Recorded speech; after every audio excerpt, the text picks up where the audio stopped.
Tonight, Donald Trump doesn't just want to pass health care reform. He's now threatening to take coverage away from millions and destroy Obamacare just to get Democrats to come to the bargaining table. Is he overplaying his hand? And what are the risks using life and death issue as a negotiating tactic? Then, if freshman Republican Congressman John Faso didn't know the political risks of health care before, the Trump care bill sure proved it a couple weeks ago. He is now once again in the crosshairs on a tough issue. That as he preps for a contentious town hall this evening. We'll talk about health care and what the New York sweetheart deal Faso got added and failed to that bill. And later, breaking the prison cycle, we go behind bars at Sing Sing for graduation day of a program aimed at keeping convicts and their kids from prison's revolving door. Good evening, everyone, and welcome to RFL. I'm Richard French. Thank you so much for joining us this Thursday night. Now, before we get to all those stories I mentioned and more, two bits of developing news to share with you. One, very close to home, Governor Daniel Malloy of Connecticut surprising quite a few folks today when he announced he will not seek a third term in office. The Democrat, one of the more progressive governors in the nation, pushing strong gun control throughout and after Sandy Hook, and also enacting the two largest tax increases in that state's history. Malloy's poll numbers, they were down, but the governor did not cite that as a reason that he is not running. And tonight's other developing story, the U.S. ratcheting up its strikes in Afghanistan. U.S. military dropped one of the largest non-nuclear bombs in its inventory on an Islamic State tunnel complex in eastern Afghanistan earlier today. The 22,000-pound bomb, it has been called the mother of all bombs. The mother of all bombs. The GBU-43 is a large, powerful, and accurately delivered weapon. We've learned that at 7 p.m. local time, the U.S. military dropped a GBU-43 seen here in a 2003 test. It marks the first time that this 22,000-pound bomb has ever been used in combat. The intended target? A series of ISIS cave complexes in the Achin district in eastern Afghanistan along the border with Pakistan. With this large munition, you're looking at kind of ensuring that the cave is destroyed with the first time go. This is the latest in the ongoing fight against ISIS. The United States takes the fight against ISIS very seriously, and in order to defeat the group, we must deny them operational space, which we did. The GBU-43 is the largest non-nuclear bomb in the U.S. military's arsenal. So large, it has to be carried in the cargo hold of a C-130 military plane and then rolled out the back door. This bombing comes less than a week after an American Special Forces soldier was killed during operations against the Islamic State in Afghanistan. The United States took all precautions necessary to prevent civilian casualties and collateral damage as a result of the operation. This was another very, very successful mission. Now we go to Trump's power play when it comes to health care, which some are already calling extortion, some even saying worse. This week, the president made no secret of his desire to revisit health care reform before he moves on to other parts of his agenda. We will save perhaps $900 billion. You know, if you look at the kind of numbers that we're talking about, that's all going back into the taxes. And we have to do health care first to pick up additional money so that we get great tax reform. So we're going to have a phenomenal tax reform. But I have to do health care first. I want to do it first to really do it right. It'll be big time. But as we learned 3 weeks ago, neither the president nor the House Speaker can seem to get Republicans in line on a plan. So to get a deal done, Trump needs Democrats to help. And he's got a funny way about doing just that. So he's now threatening to withhold millions of dollars in payments to insurers if the Democrats don't come to the negotiating table. Sounds like a great negotiating ploy with some terrible possible consequences. Now, here's what you need to know about these payments, what they actually do. Try 7 million people. That's the amount of Americans these programs help get coverage by subsidizing the premiums for people who need it most, those who make less than 61 grand for a family of 4. The constitutionality of these subsidies is in question and in the courts, so President Obama just authorized the payments on his own. Trump, he's now using that payment as a cudgel, and here's how. He told the Wall Street Journal in an interview, Obamacare is dead. If I don't approve the cost-sharing reductions, That would mean Obamacare doesn't have enough money, so it dies immediately as opposed to over a period of time. But the president went on. Now, what should be happening is Schumer should be calling me up and begging me to help him save Obamacare. That's what should happen. He should be calling me and begging me to help him save Obamacare along with Nancy Pelosi. As you may have guessed, Senator Schumer not exactly begging and not exactly doing cartwheels, saying President Trump is threatening to hold hostage health care for millions of Americans to achieve a political goal of repeal that would take health care away from millions more.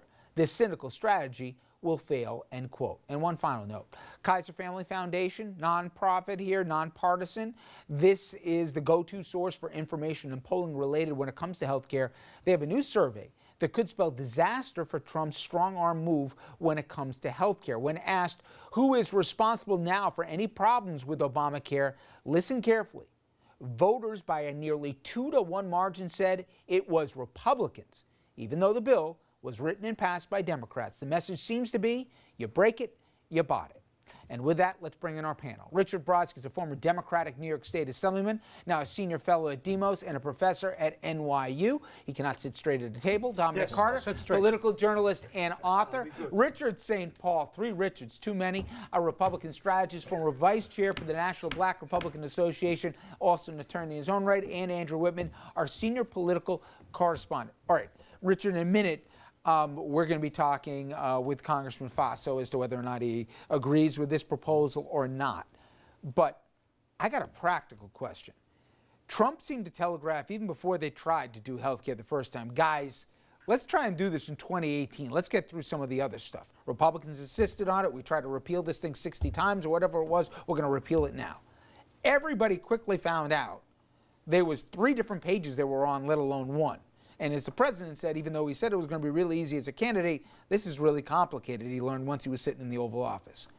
Why are they doing this now again? Is it because they need the money to finance the other stuff, whether it's infrastructure or tax reform? Because otherwise, this thing's headed for failure yet again. Well, let's not forget that, that Republicans have called for the repeal of Obamacare and the replacement of Obamacare.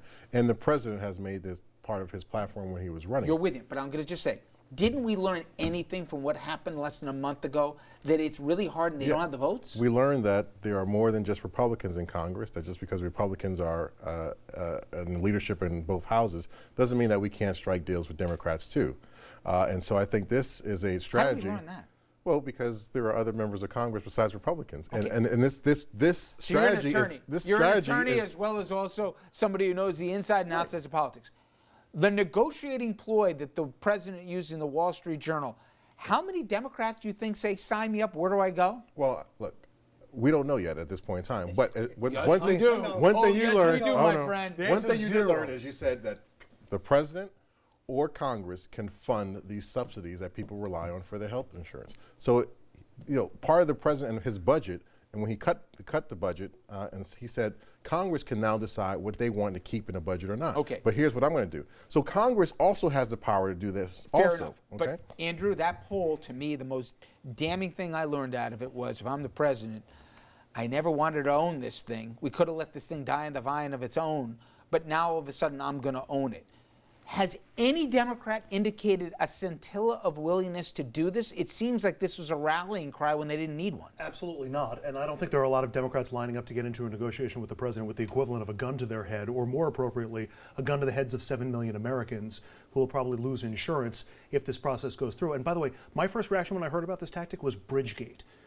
Didn't Chris Christie teach us that you do not penalize people, your voters, the people who live, in order to get a political advantage? That's exactly what Trump is threatening to do, except this isn't closing a bridge, this is denying them health insurance. It's worse than that.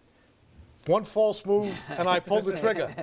I mean, you don't think I'll do it? Did anybody else hear crickets in this? No, I did. Hey, I'll do it. if you haven't seen Blazing Saddles, children out there, there's a reason. Go see it right now. That's what One it's quoting. false move and I pulled the trigger. But Richard, the 7 million people, they've looked at who these are. These are Trump voters. These are exactly the people who voted for him in Donald November. Trump did not get elected as a right-wing nut. He got elected as a populist nut. And he's mistaking the two and losing his base because he's turning hard right under the tutelage of all people, Paul Ryan. He cannot survive this politically. And to hand Chuck Schumer an opportunity to stand up, be independent, courageous, and not fall to blackmail. Dom, even just from a tactic standpoint, before he gave the comments to the Wall Street Journal, he made it pretty clear. He said, you know what, Freedom Caucus, I don't need you. I'm going to go find me some Democrats. We're going to go strike a deal. So he stuck the finger in the eye of the 30-some-odd votes he's going to need here if he's trying to do party line stuff. And then he says he's going to find Democrats. Then before he goes and asks them to do a deal, he said, you guys better come begging to me here, or, like Richard said, I'm going to put a gun, either your head or mine.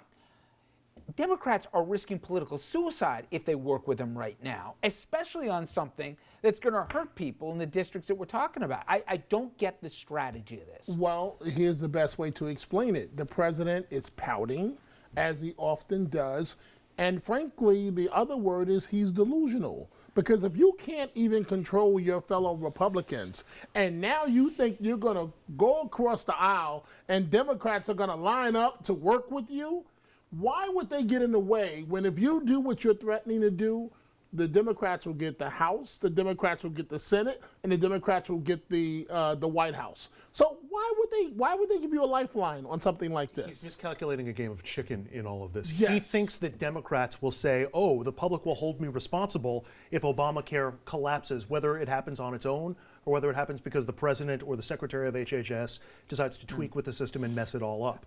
But as we're seeing from the poll, it doesn't indicate that that would be the case. And I think having this happen in public really hurts him from a PR standpoint. And Richard, I'm already over time, but real quickly, did you hear anything that the president tried? Because he said it after this thing failed, right? Did he try to get them to go along to do infrastructure next or tax reform, and they made it clear, no, no, no. Either there's offsets here, or you're not going to get the money that we're losing in revenue on the taxes, or you're not going to get the money to go build the bridges and the tunnels and the roads here. No, I just think it's part of his agenda of being a successful businessman before he was president, saying, look, I'm a good negotiator. I try to get things done. I want to keep my campaign promises. And I think this is just going along with it. He didn't abandon it. He's just trying a different strategy. I will only say politely, and you're a friend, this is one of the worst negotiation plays I've ever seen in my life. All right, we shall. Coming up next, from the White House perspective to health care, to that of a freshman Republican from New York in one of those swing districts. John Faso, he became a symbol of GOP's failed Trump care bill, and he took heat from both sides as a result. So what is he saying now, and how is he gearing up to meet his constituents at a town hall tonight? Our conversation straight ahead.